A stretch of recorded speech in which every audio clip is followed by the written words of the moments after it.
अपराजिता जी, पश्चिम बंगाल में जो ये रुझानों में बढ़त है, इसका श्रेय किसको देती हैं अपराजिता जी? हम माँ काली को सबसे पहले नमन करेंगे, उनका आशीर्वाद हम सबके साथ है और मैं भारतीय जनता पार्टी की नीति और नीयत को निश्चित तौर पर श्रेय दूंगी और हमारे नेतृत्व को बहुत बहुत प्रणाम।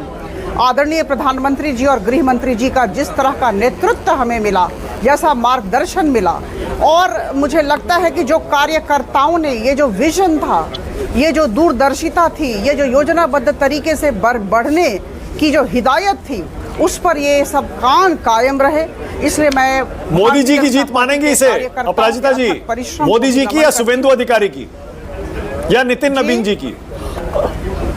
देखिए, ऐसा है कि आदरणीय प्रधानमंत्री श्री नरेंद्र मोदी जी के दिशा निर्देशन में, उनके नेतृत्व में पूरे देश में 28 राज्यों और 8 केंद्र शासित प्रदेशों में काम चल रहा है।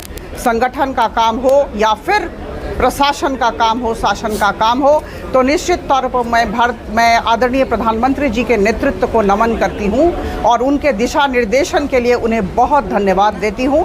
और देखिए, जो भी परिणाम दिख रहा है, यह हमारे कार्यकर्ताओं के परिश्रम का भी परिणाम है और जैसा कि मैंने कहा, मैं पुनरावृत्ति करूंगी, माँ काली के आशीर्वाद का भी प्रणाम है। ठीक है, तमिलनाडु में क्या करेंगे अपराजिता जी? आप तो लोकसभा में रही हैं, सांसद रही हैं अपराजिता जी। तमिलनाडु में अगर टीवी के और एडीएम के प्लस यानी बीजेपी मिलकर सरकार बनाने की स्थिति में हो, तो आप सपोर्ट करेंगे टीवीके को?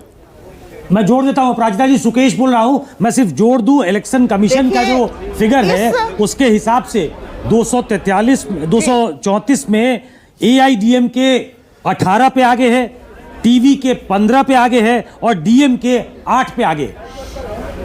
तो टीवी के साथ अलायंस का कुछ हो सकता है क्या? निश्चित तौर पर कहना चाहूंगी कि अभी के माहौल में, इस मुहूर्त में किसी भी तरह के अलायंस की बात करना मेरी अपरिपक्वता होगी। अभी हम उस दिशा में न जाएं। मैं सिर्फ यह कहना चाहूंगी कि हमारे कार्यकर्ताओं ने 100% परिश्रम किया है, अपना 100% दिया है और हमारा प्रदर्शन बहुत अच्छा होगा। आप देखते रहिए, आगे आगे होता है क्या। यह तो ट्रेलर है, फिल्म आने वाली है, लेकिन बहुत विनम्रता के साथ लेकिन आत्मविश्वास के साथ कहना चाहूँगी कि 4 राज्यों में और 1 केंद्र शासित प्रदेश में भारतीय जनता पार्टी की तरफ से बेहतरीन प्रदर्शन होगा और बहुत सारे राज्यों में और 1 केंद्र शासित प्रदेश में हम प्रचंड बहुमत के साथ अपनी सरकार बनाने जा रहे हैं। अरे केरल में तो छोड़ दीजिए अपराजिता जी, केरल छोड़ दीजिए। केरल में तो वहां यूडीएफ बहुत आगे चला गया है, एलडीएफ टक्कर में है, लेकिन आप कहीं नहीं है केरल में। आप बाकी 4 में अभी दावा कर सकते हैं अपराजिता जी? नहीं, देखिए, ऐसा है कि केरल में हमने अच्छी शुरुआत की है, इस बात को हम सबको मानना पड़ेगा। हमारे कार्यकर्ताओं ने गांव-गांव में और अर्बन लोकल बॉडी एरिया में बहुत काम किया है। तिरुवनंतपुरम में जो रिजल्ट हुआ, जो परिणाम हुए अर्बन लोकल बॉडी इलेक्शन में, हम सबको ज्ञात है। पालाकाड़ में जो हुए परिणाम हमें ज्ञात है।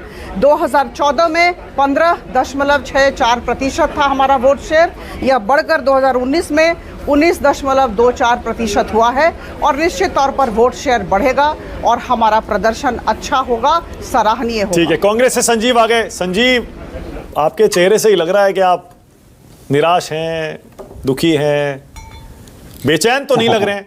ऐसा लग रहा है हार को मान लिया है संजीव? नहीं, मानक, सबसे पहले आप सबको नमस्कार और मेरे को पैनलिस्ट को भी। एक शुरुआती रुझान है और आप अपने आकलन से सारी चीजें कह सकते हैं, उसके लिए स्वतंत्र हैं। और कांग्रेस के लिए अभी ऐसा नहीं है कि जिस तरह की आप बातें कर रहे हैं कि मैं हार मान लिया हूं चेहरे से और वो, तो ये आकलन आपका गलत है। कांग्रेस अभी केरला में भारी विजय की तरफ बढ़ रही है। शुरुआती रुझान है, आप देख रहे हैं।